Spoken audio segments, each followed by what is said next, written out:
Hey everybody, this is Bruce Bishop for ChronicleT.com. I'm here with Sean Bennett from the Chronicle Telegram and Tim Elkhorn's head from WEOL.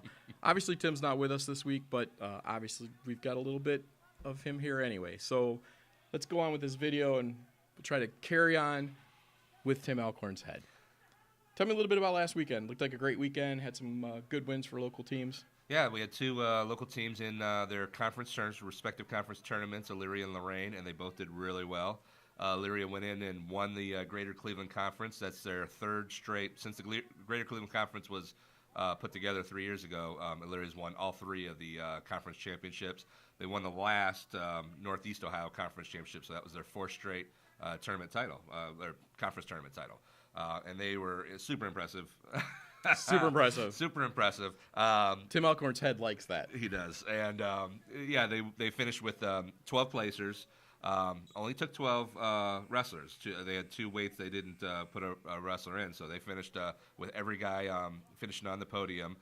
10 of the 12 were in the finals, and 6 of those won championships. So Colin Noel at 106 pounds won a title, Mick Burnett at 126, Joshua Breeding at 132, Farouk Muhammad at 152, Jake Evans at 160, and Andrew Levis at 195 all won titles. So, you know, again, Elyria's doing what they do.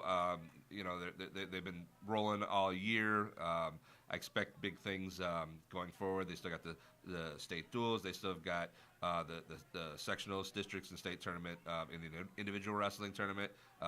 Really, you know, super impressive. Super impressive, solid weekend. Let's talk a little bit about what's coming up this week.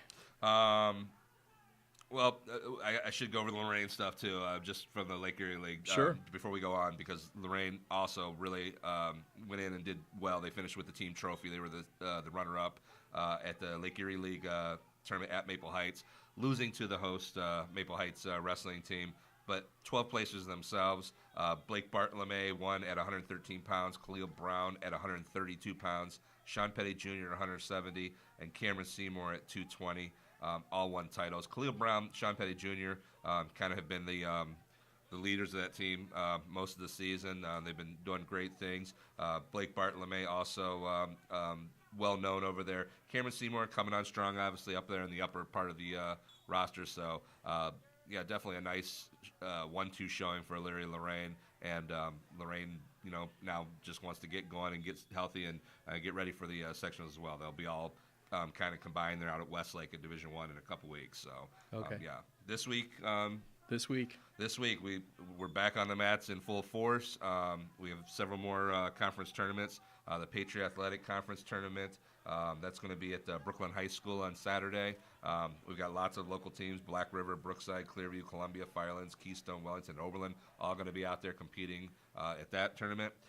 We got Elyria Catholic competing in the Great Lakes Conference Tournament at Parma on Saturday. And maybe he's traveling out to Holland Springfield for the Springfield duels on Saturday as well. And then the day after, Elyria will be at the Division I OHSA dual team state tournament down at St. John Arena in Columbus. I think this is their 4th year competing in that. Very tough tournament to get to, and they just keep getting there. And it's a brutal field this year, so that's going to be a lot of fun. If you can get down there, make your way down there, you're going to see some great wrestling this weekend. Do we have other teams going down, or is it just Elyria? Elyria is the only team going this year, yeah. Okay.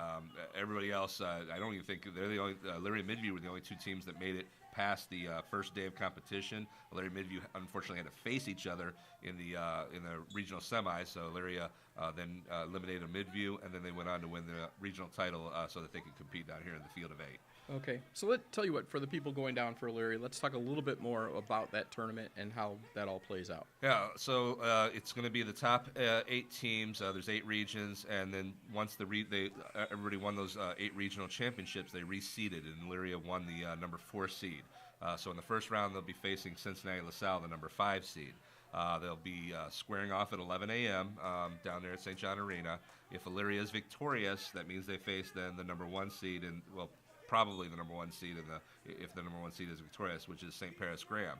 That's normally a Division II school who kind of petitioned the OHSA this year to be able to compete in the Division I field. They were granted that petition, so they're ranked, I believe, right now number 3 in the nation. They're the 3rd best wrestling high school team in the nation. You also have St. Edward, the number 2 seed. They're nationally ranked. Elyria has been nationally ranked this season. Massillon Perry, I believe, is in the field. LaSalle.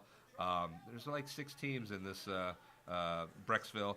6 teams in this field down here of 8 that are going to be nationally ranked or have been nationally ranked this season. Going to be just like button heads and going crazy, and just like trying to knock each other off. It's going to be some high level wrestling.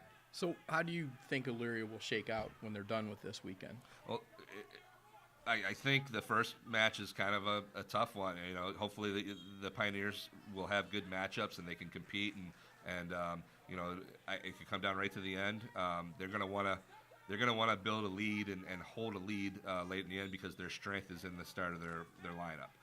If it's close or they're trailing near the end, they have some newer guys in there who might not be able to. I don't know if they'll be able to. That's a big arena. It's already tough, wrestling for Elyria right now for some of these guys because they're a little bit newer. They're still learning their way and stuff like that. But Elyria, I don't know. I want to say just basically, I think Elyria can win that first duel. Okay. Either way, whoever wins is just going to have their hands full with Graham in the second round. I can't imagine Elyria or Cincinnati LaSalle knocking Graham off in the second round. It would be a huge upset. It would be pretty amazing to watch. So I think, and then if that happened, then of course they'd have St. Edward waiting in the wings in the final. So yeah, probably not a year that Elyria is probably going to be able to win it all. But if they go in and those kids wrestle their best, they've got such a strong lineup. Those kids wrestle their best. Yeah, anything could happen. So they've got the horses to do it if those guys are on the top of their game. Okay. Well, Tim Alcorn's head agrees with you. So if that makes you feel any better, we know that you're solid on that one. Right. Okay. So let's talk about the PAC. Yes. Patriot Athletic Conference. Yeah, obviously there's some great. Now, there's not like the high level teams that you see in like maybe the Greater Cleveland Conference because these are smaller schools, Division II, Division III schools, most of them, and a lot of them struggle sometimes just to fill the lineup because you have to have kids at each weight class and things like that. But there's some great kids at this tournament, a lot of good local kids. Black River, you got Jacob Campbell, who's a state-ranked guy and a state qualifier last year in Division III.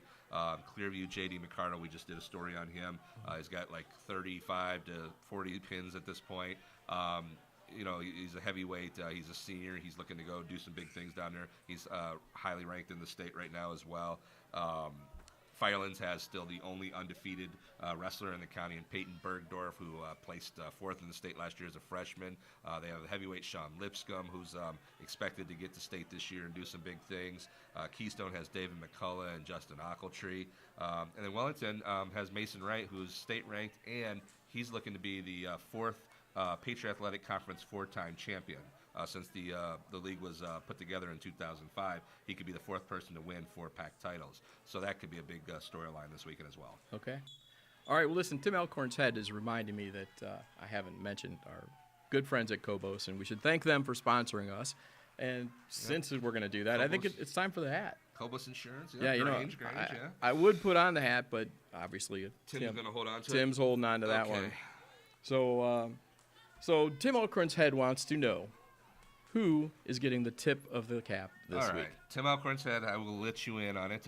This week we're going to give it to Elyria freshman Colin Noel.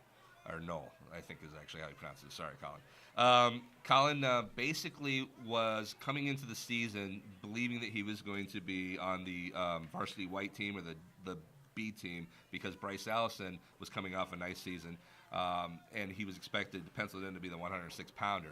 Well, Bryce, I think, suffered an injury, was out, and Collins kind of had to fill in for Bryce most of the season, and has been spectacular. He's been doing, great job there for Elyria. He's done gained them a lot of points in the state duels to help them get down to Columbus. And this weekend, he goes into Euclid High School, where the GCC tournament was, and goes 3-0, wins the 106-pound championship. But the impressive thing about it, he went 34-0 in the 34. He outscored his opponents 34-0. He didn't give up 1 point during the tournament.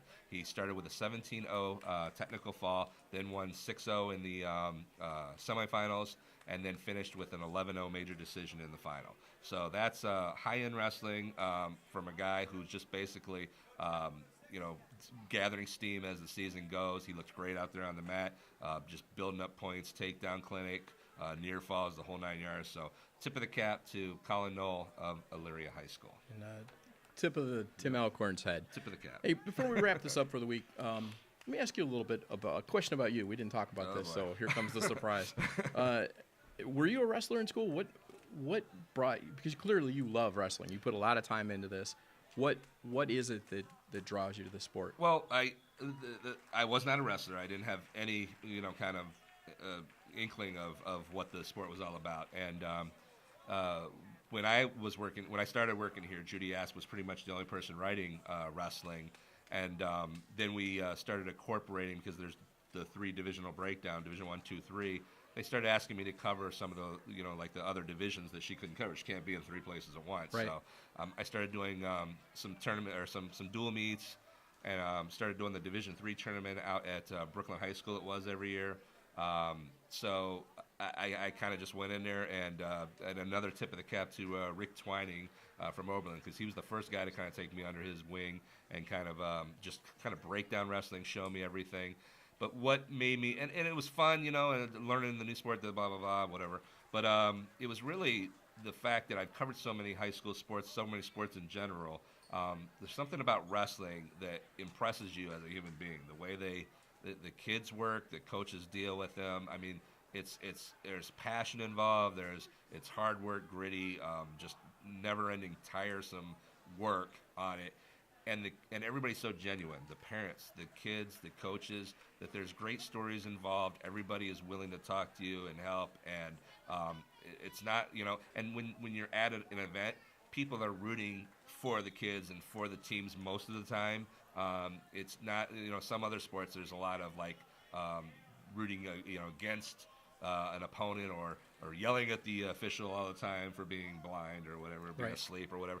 That's not wrestling. It's there's a lot of positivity surrounding it. So yeah, over the years I've just really developed a big love for the sport and for the people involved in it, and they've reciprocated. I get nothing but great feedback most of the time from all the coaches and the fans. So yeah, wrestling's good stuff. Yeah, it's good. That's cool. It's a lot of stuff. So tip of the cap to everybody out there watching the video too. So Kobus is giving out tips of the cap all over the place. Super impressive. Super impressive. Super impressive. Yes. Okay, well, on behalf of myself, Tim Alcorn's head, our friends at Kobos, and Sean Bennett, have a great week, everybody.